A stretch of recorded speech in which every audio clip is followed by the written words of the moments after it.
अब आगे बढ़ते हैं और एक बार आपको बता देते हैं कि एफआईआईएस और डीआईएस के आंकड़े कैसे थे।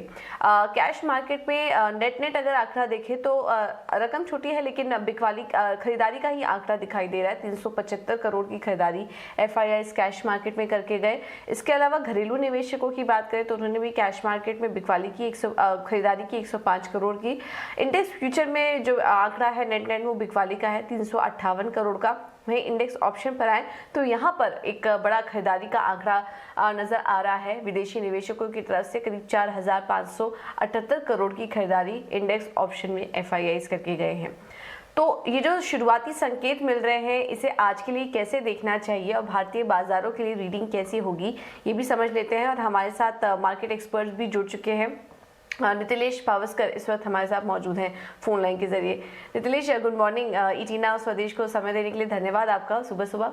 क्या लग रहा है आपको, आज भारतीय बाजारों में क्या दबाव बना रहेगा? क्योंकि संकेत जो मिल रहे हैं शुरुआती ग्लोबल से और एशियाई बाजारों से वो कुछ नेगेटिव है, तो इसका कितना इम्पैक्ट आज पड़ सकता है भारतीय बाजारों में, और कौन कौन से इंपॉर्टेंट लेवल्स आज होंगे जिन्हें कि आप वॉच करेंगे निफ्टी और बैंक निफ्टी दोनों में ही? Good morning ma'am. अगर निफ्टी की हम लोग बात करेंगे, एक अच्छा खासा डेली चार्ट के ऊपर उसने रेजिस्टेंस क्रिएट किया है ट्रेंड लाइन का, जो 18,100 के आसपास एक्जैक्टली ट्रेंड लाइन रेजिस्टेंस है। लेकिन अभी कुछ 2 दिन से मार्केट 17,950 और 18,100 ये रेंज में घूम रहा है। अगर आप देखेंगे तो जिस साइड पे इसका ब्रेकआउट आएगा वहां पे हमें एक 150 से 200 पॉइंट की अप और डाउन साइड मोमेंटम देखने को मिल सकती है। हालांकि आप मुझे पूछोगे तो 17,950 के नीचे जैसे ही मार्केट फिसलेगा, वो 17,800 से लेके 17,770 ये 2 लेवल जरूर दिखा सकता है। हमें फ्रेश मंदी या फिर पोजिशनल जो शॉर्ट्स है वो 17,700 के नीचे ही बनाने चाहिए। जब तक इसके ऊपर है तब तक हम लोग इंट्राडे बेसिस के ऊपर शॉर्ट पोजीशंस क्रिएट कर सकते हैं। ठीक है, तो ये राय निफ्टी में दे दी गई है 17,700, ये एक इम्पॉर्टेंट लेवल दिखाई दे रहा है। उसके नीचे जाता है फिर बिकवाली का ट्रेड लीजिए, उसके पहले आप यहाँ पर खरीदारी ही करते हुए देख सकते हैं। थोड़ा मोमेंटम यहाँ पर दायरे में कारोबार करता हुआ बाजार नजर आ सकता है। इसके अलावा आपसे ये भी समझना चाहेंगे कि आज स्टॉक स्पेसिफिक रणनीति क्या बना के चले नितिलेश, क्योंकि हमने देखा था कि कल बैंकिंग स्पेस में भी काफ़ी ज़्यादा गिरावट देखी गई थी, तो वहाँ से कोई ट्रेड आपको नज़र आ रहा है? और बाकी के रिकमेंडेशन कौन से होंगे आज के लिए आपकी तरफ से? जी मैम, पहला रिकमेंडेशन मेरा होगा बजाज फाइनेंस का होगा।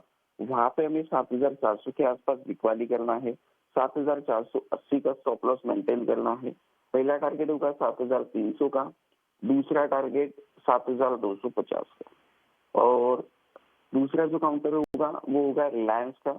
रिलायंस अगर हम लोग देखेंगे लास्ट 3-4 दिन से कंसोलिडेशन कर रहा है, हायर लेवल के ऊपर थोड़ा सा प्रेशर महसूस कर रहा है। तो जैसे ही रिलायंस का काउंटर 2620 के नीचे ट्रेड करना चालू कर देगा तो सिर्फ और सिर्फ 20 रुपए के स्टॉप लॉस के साथ 2640 के स्टॉप लॉस के साथ हमें बिकवाली करना है। पहला टारगेट 2590 और दूसरा टारगेट होगा 2580 का। और जो नेक्स्ट जो स्टॉक होगा मैम वो होगा मुथूट फाइनेंस का। मुथूट फाइनेंस में मुझे एक अच्छा खासा अपसाइड मोमेंटम दिख रहा है, लेकिन इसमें तभी एंट्री करें जब 1375 के ऊपर ये स्टॉक निकलता है। तो 1360 रुपए के स्टॉप लॉस के साथ हमें इसमें बाय करना है। 1400 से लेके 1425 ये 2 लेवल्स हमें ध्यान में रखना चाहिए।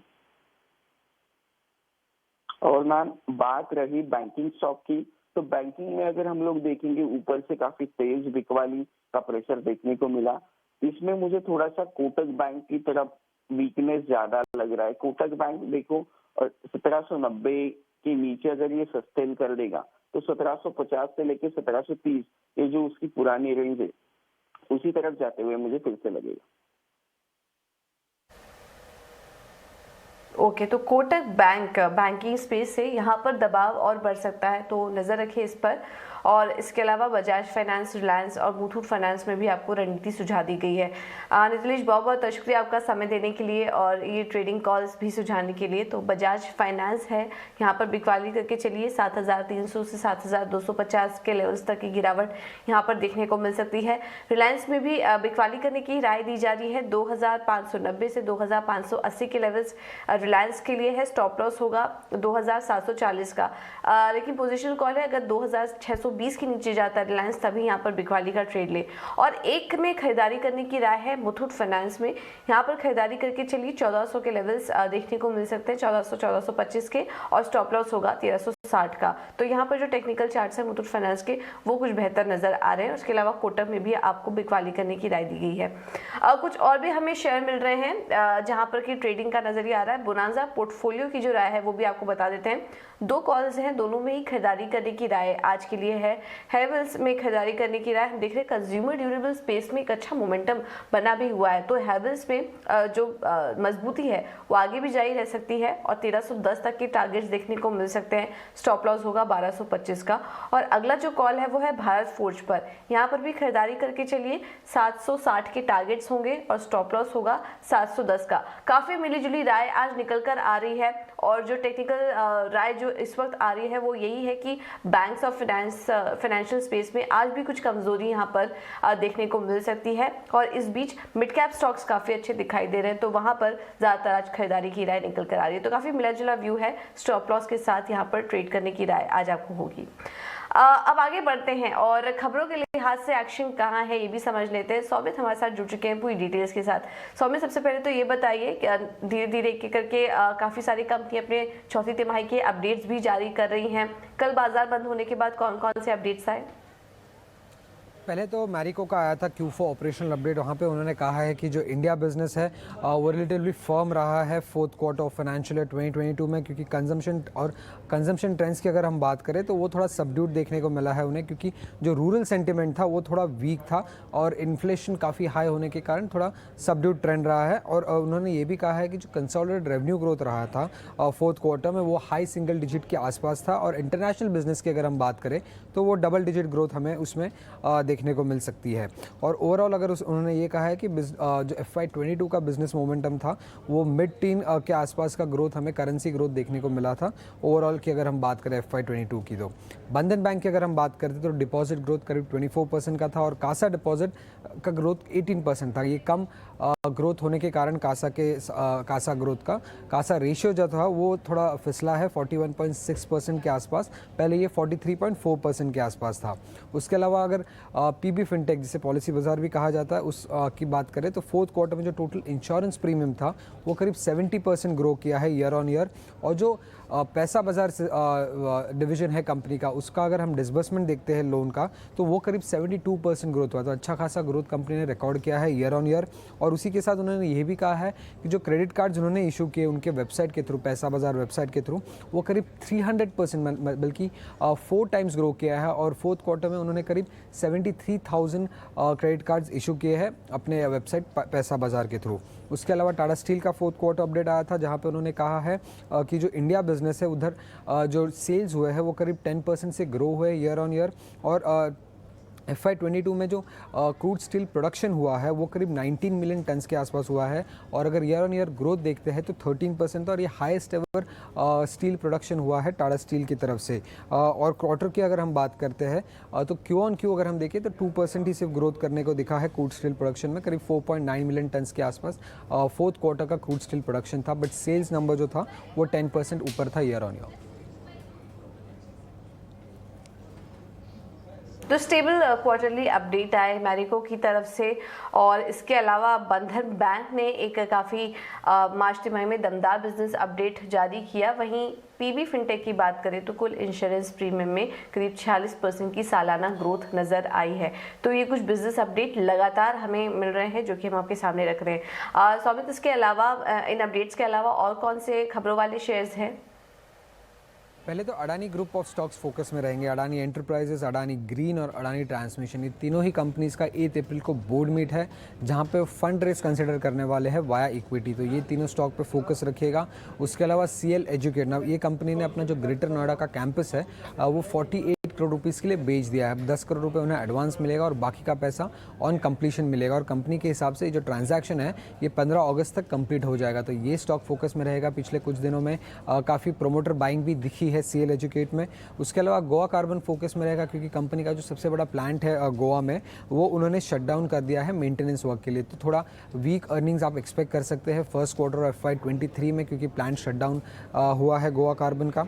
उसके अलावा महानगर गैस, ये स्टॉक फोकस में रहेगा। हाल ही में काफ़ी बाइंग दिखी है हमें महानगर गैस में, और कल कंपनी ने अनाउंस किया है कि आज जो प्राइसेस है CNG के और PNG के, उसमें ग्रोथ हुई है। अभी CNG के प्राइसेस 7 रुपये से बढ़ गई है और 67 रुपीज़ पर kg हो गई है, बल्कि जो PNG जो घर पे सप्लाई होता है गैस, उसके प्राइसेस 5 रुपये से बढ़ के 41 रुपीज़ पर स्टैंडर्ड क्यूबिक मीटर हो चुका है। तो अच्छा खासा प्राइस हाइक लिया है कंपनी ने रॉ मटेरियल कॉस्ट जो बढ़ रही है उसको ऑफसेट करने के लिए। तो ये सब स्टॉक्स फोकस में रहेंगे Q4 ऑपरेशनल अपडेट के अलावा जो न्यूज़ आया उस दम पे।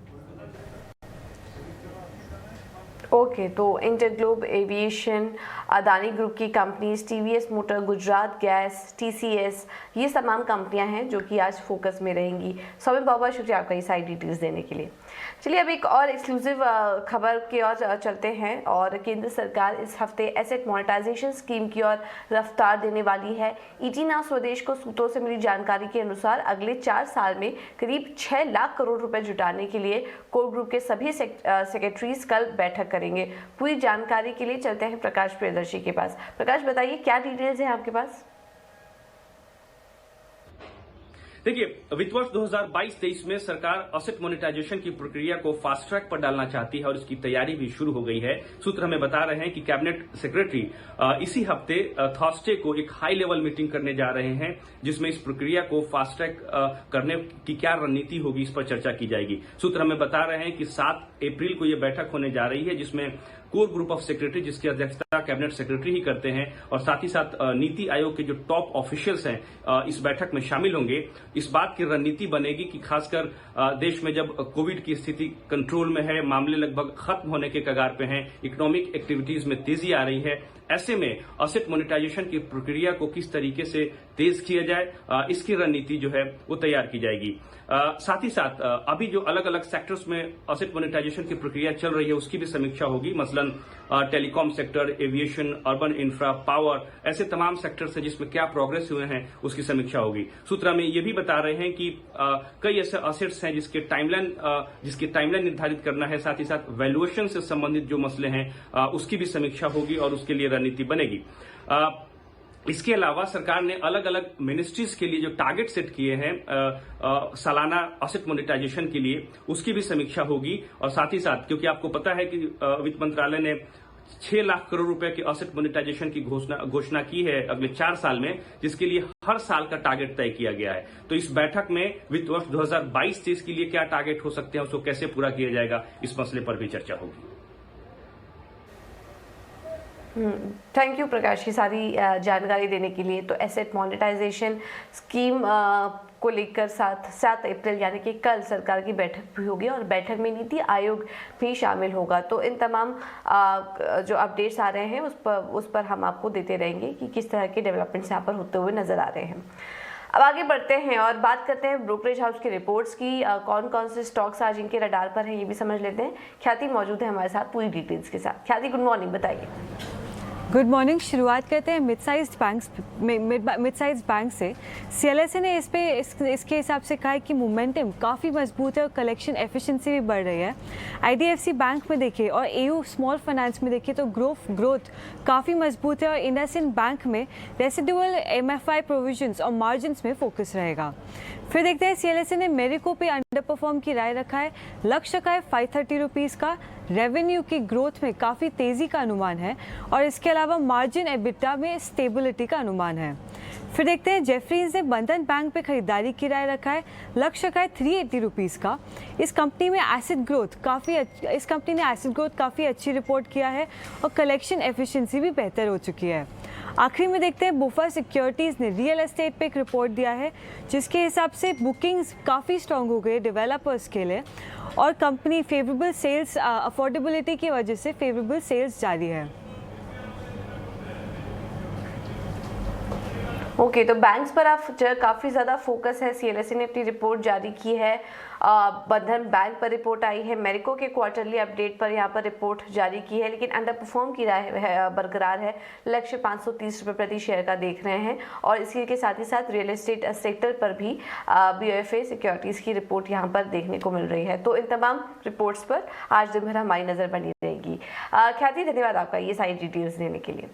चलिए, ये तो बात हुई इक्विटी मार्केट्स की। अब समझ लेते हैं कि कमोडिटी मार्केट में आज किस तरह का ट्रेड करें। और हमारे साथ केडिया कमोडिटीज़ के अजय केडिया इस वक्त मौजूद हैं कमोडिटी मार्केट्स पर बात करने के लिए। Ajay ji, good morning. ET now स्वदेश को समय देने के लिए धन्यवाद आपका। काफ़ी सारी स्ट्रैटेजीज आपने आज शेयर की है, एक एक करके बात करते हैं उन पर। पहले तो ये बताइए कि सोने चांदी में क्या करना चाहिए, किस तरह का मोमेंटम वहाँ पर देखने को मिल रहा है, क्योंकि हम देख रहे हैं कि फेडरल रिजर्व के भी जो बयान आ रहे हैं, काफ़ी हॉकिश स्टेटमेंट वहां पर निकल कर आ रहा है और इसके चलते सोने में भी यहाँ पर हल्का दबाव देखने को मिला है। आगे के लिए चाल कैसी लग रही है और सोने चांदी में किस तरह का ट्रेड आप सुझाएंगे? Very good morning Piyush. Definitely आज का दिन काफी बड़ा दिन है, बिकॉज फेड के जो मिनट्स आने हैं यहाँ पे हम कहीं ना कहीं सुनते हुए दिखेंगे कि इन्फ्लेशन कंसर्न है या बैलेंस शीट टाइटनिंग की बातें होते हुए दिखाई देगी। और ये भी हो सकता है कि अगले महीने हम 0.5 से रेट ऑफ इंटरेस्ट हाइक होते हुए देख पाए। उसी को देखते हुए सोना और चांदी पिछले 2-3 दिनों में एक सीमित दायरे में ट्रेड कर रहा है। No doubt inflation concern, geopolitical tension वो गोल्ड को सपोर्ट भी कर रहा है।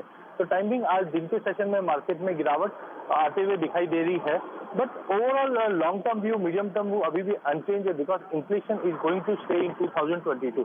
तो प्योरली आज इंट्राडे के बैच से बात करें तो 51,500 के करीब हमें बेच के चलना चाहिए, जो 51,100 से लेकर 50,900 तक का एक पुल बैक दिखा सकता है। But medium term long term अभी भी तेज है। वहीं चांदी की अगर बात करें तो चांदी में भी हमें लगता है कि प्राइसेस एक कंसोलिडेशन जोन में है, जो 65,500 से 68,000 के बीच में ट्रेड कर रहा है। तो आज उसी को देखते हुए 66,600 पे बेच के चलना है, 65,800 तक का टारगेट देखने मिल जाएगा। ओके, तो सोने चांदी दोनों में ही बिकवाली करने की राय।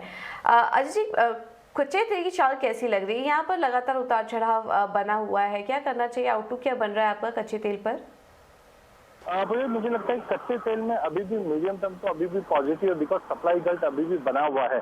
नो डाउट पिछले कुछ दिनों में हमने देखा कि रिजर्व मार्केट में आने की बातें हो रही, जिसकी वजह से प्राइसेस का प्रेशर है। खास करके चाइना में जो नंबर ऑफ केसेस जो बढ़े हैं उसकी वजह से एक डिमांड पे डेंट आ सकता है, इसकी वजह से प्राइसेस में थोड़ी बहुत गिरावट जरूर थी, बट ये सभी गिरावट को एक बाइंग की अपॉर्चुनिटी से देखना चाहिए। तो मुझे लगता है अप्रैल वायदे को 7,700 के करीब मिले लेके चलिए, ऊपर में 7,950 तक का लेवल हम क्रूड में देख पाएंगे। वहीं एनजी में भी इसी तरह से मार्केट मूव करेगा, जिससे अभी भी गैस प्राइसेस पेमेंट को लेकर जर्मनी और रशिया में बना हुआ है, ये गैस के प्राइसेस को भी सपोर्ट करेगा। तो ओवरऑल मुझे लगता है कि क्रूड और नेचुरल गैस दोनों ही तेज रहेंगे। ओके, और अजय जी क्विकली ये बता दीजिए, आप बेस मेटल्स और कॉटन में भी आपने स्ट्रैटेजी सुझाई है, क्या करना चाहिए वहाँ पर? किस तरह का मोमेंटम देख रहे हैं आप?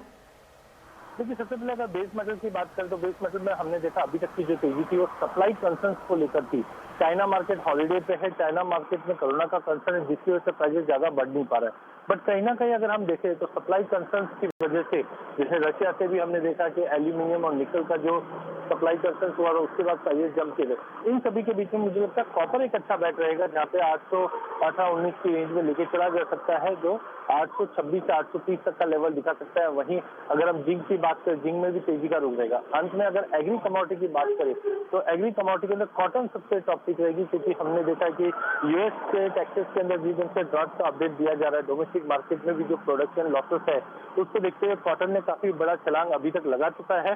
42,800 के करीब कॉटन को हम लेके चलेंगे, जो अप साइड में हमें लगता है 43,600 तक का भी लेवल दिखा देगा। ऑलराइट, अजय जी बहुत बहुत शुक्रिया आपका ये सारी रणनीति सुझाने के लिए। तो कॉटन, कॉपर और कच्चे तेल यहाँ पर खरीदारी करने की ट्रेड्स दिख रहे हैं। एग्री में कॉटन अच्छा दिख रहा है, वहाँ पर नजर रखिए। और इसके अलावा गोल्ड और सिल्वर में बिकवाली करने की राय होगी, थोड़ी नरमी यहाँ पर और देखने को मिल सकती है। चलिए छोटा सा